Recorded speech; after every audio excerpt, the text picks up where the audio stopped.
안녕하세요, 여러분. 저번에는 저희가 고전 암송 감상문을 살펴봤었는데요. 오늘은 이어서 같은 전종욱 교수님 수업인데 다른 분만 학생들 이야기를 좀 더 깊이 들여다볼까 합니다. 아, 네. 그 암송 과제를 직접 겪은 학생들의 후기군요. 맞아요. 학생들이 정말 솔직하게 써줬더라고요. 좋았던 점 또, 정말 힘들었던 점들.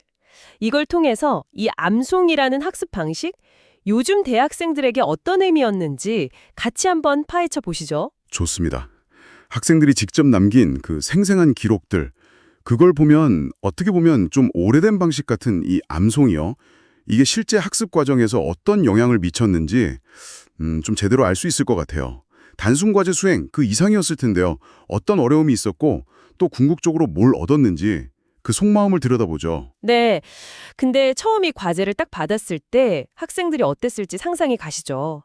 역시나 반응이 아주 격했다고 해요. 그 강나경 학생 같은 경우는 내가 이걸 진짜 할 수 있을까? 이런 막막함에요. 교수님을 좀 원망하기도 했대요. 아, 그럴 수 있죠. 그리고 김민아 학생은 대학 와서 암송이라니 이게 뭔가 싶고 좀 황당했다는 생각까지 했다고 하고요. 네. 특히 한자에 익숙하지 않은 학생들은 정말 눈앞이 캄캄했을 것 같아요. 그렇죠. 한자 자체가 큰 벽이었을 수 있죠. 그런데 말이죠. 결국 다들 해냈다는 거 아니겠어요? 이 엄청난 벽 앞에서 대체 어떻게 길을 찾았을까요? 바로 그 부분이 흥미로운 지점이에요. 그냥 뭐랄까 버틴 게 아니고요. 각자 자기만의 방법을 찾았다는 거죠. 무작정 외우기보다는 먼저 그 뜻을 이해하려고 했었고 강나경, 김서연 학생 후기에 그런 내용이 있더라고요. 의미 파악이 먼저? 네, 그리고 쓰고 또 쓰고 강나경, 박예진 학생처럼요. 또 소리내서 계속 읽는 거죠. 남윤서, 이현수 학생처럼 정말 다양한 전략들이 나왔어요. 심지어 스마트폰 배경화면으로 설정해서 계속 보거나 자기 목소리를 녹음해서 듣는 학생도 있었고요. 김가은 학생이 그랬죠. 와, 정말 창의적이네요. 그러니까요. 결국 이 과정 자체가 어찌 보면 스스로 학습법을 터득해 나가는 그런 여정 아니었나 싶어요. 근데 외우는 건 외우는 거고 또 다른 고통이 있었을 것 같아요. 바로 그 발표요. 맞아요. 발표 공포. 이게 또 만만치 않았겠죠. 네. 김민아 학생은 발표 울렁증이 심했고 김가은 학생은 심장이 터질 것 같았다고 하고요. 박상률 학생처럼 머릿속이 그냥 하얘지는 경험. 듣기만 해도 긴장되네요. 그렇죠. 특히 재밌는 게 스스로 상남자라고 막 자신감을 보이던 임준섭 학생 있잖아요. 네, 그 학생 이야기가 인상적이었어요. 이 학생마저도 발표 순간에는 엄청 떨렸다고 솔직하게 고백하는 걸 보면 이게 정말 보통 부담은 아니었구나 싶어요. 네, 그렇죠. 근데 중요한 건 바로 그 지점인 것 같아요. 그렇게 극심한 어려움, 불안 속에서도 학생들이 결국 뭔가 놀라운 성취를 경험했다는 거. 여기서 얻은 게 단순히 뭐 점수나 지식 암기, 딱 그 정도가 아니라는 거죠. 듣고 보니 그렇네요. 그 고생 끝에 오는 성취감. 이게 정말 엄청났던 모양이에요. 강효원, 김소영, 박나연 학생, 많은 학생들이 엄청난 뿌듯함을 느꼈다고 했고요. 네네. 강나경, 김민서 학생처럼 자신감이 확 커졌다는 이야기도 많았어요. 아, 자신감. 중요하죠. 그리고 아까 말한 그 임준섭 학생, 발표 후에 새로 태어난 것 같다. 어떤 도전이든 이제 해낼 수 있다. 이런 자신감을 얻었다고까지 했으니까요. 와, 새로 태어난 것 같다니. 정말 강렬한 표현이네요.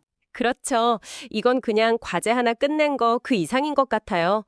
그리고 김도현 학생처럼 암송했던 내용 자체가 개인적으로 큰 위로가 되었다거나 박예진 학생처럼 고전이 그냥 옛날 글자가 아니라 살아있는 언어로 다가왔다는 반응도 있었어요.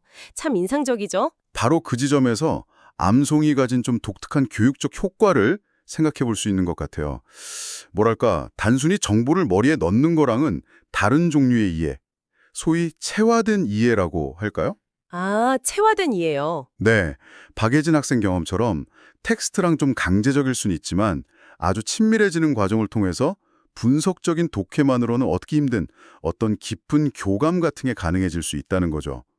임준섭 학생의 새로 태어남이라는 표현도 이런 내적인 변화의 가능성을 딱 보여주는 거고요. 이렇게 정말 강렬하고 때로는 좀 상반되기까지 하는 경험들을 듣다 보니까요. 이 학습 방식 자체에 대한 근본적인 질문이 생기네요. 이렇게까지 학생들을 흔드는 이 암송 학습, 오늘날 대학 교육에서 더 적극적으로 활용할 만한 가치가 있을까요? 아니면 그저 특정 상황에만 유용한 좀 비효율적인 방식일까요? 그게 참 어려운 문제죠. 양면을 다 봐야 할 것 같아요. 장점으로는 분명히 깊이 있는 학습, 내용의 내면화, 또 기억력 향상 가능성 같은 게 있겠죠. 강나경 학생도 언급했고요. 네. 그리고 긍정적인 학습 태도를 형성하거나 고전과 좀 특별하게 만나는 경험. 박예진, 김소영 학생처럼요. 이런 효과도 무시할 수 없어요. 무엇보다 가장 큰 소득은 역시 그 도전 극복을 통한 자신감 향상. 임준섭 학생을 비롯해서 많은 학생들이 느낀 거죠. 그렇죠. 하지만 그 대가도 생각해 봐야 하잖아요. 맞아요. 엄청난 시간과 노력이 들고 또 극심한 스트레스를 유발하죠. 자칫하면 김이나 박상률 학생처럼 좀 부정적인 경험으로 남아서 학습 자체에 거부감을 키울 수도 있고요. 그럴 위험도 있겠네요. 네. 그리고 넓은 범위의 지식을 좀 빨리 훑어야 할 때는 명백히 비효율적인 방식이기도 하고요. 결국은 학습의 깊이와 효율성, 이 사이에서 어떻게 균형을 잡을 것인가. 그리고 학생들이 말한 그 고생 끝에 낙이 주는 교육적 가치를 우리가 어떻게 평가할 것인가. 이 문제로 돌아가는 것 같아요. 네, 오늘 학생들의 목소리를 통해 본 고전 암송. 분명 쉽지 않은 도전이었지만 그만큼 아주 강렬한 성장과 성취의 기억을 남긴 것 같습니다. 특히 임준섭 학생의 그 극적인 변화는 암송이라는 게 단순히 지식 전달을 넘어서 개인의 내면을 건드리는 아주 강렬한 경험이 될 수 있다는 걸 보여주는 것 같기도 하고요. 네, 맞습니다. 그래서 마지막으로 여러분께 이런 질문을 한번 던져보고 싶어요. 혹시 여러분도 처음에는 정말 하기 싫었지만 엄청난 노력을 쏟아부어서 뭔가를 완전히 내 것으로 익히거나 외웠던 그런 경험 있으신가요? 저도 떠오르는 게 있네요. 네, 그렇게 고생하며 얻은 지식이나 능력이 그냥 쉽게 읽거나 요약해서 알게 된 것과는 좀 다른 종류의 이해나 성장을 가져다 주었다고 느끼시는지요? 정보가 정말 넘쳐나는 이 시대에 지식을 내 안에 깊이 새기는 이 체화의 과정, 과연 어떤 의미를 가질까요? 한 번쯤 곱씹어 볼 만한 질문인 것 같습니다.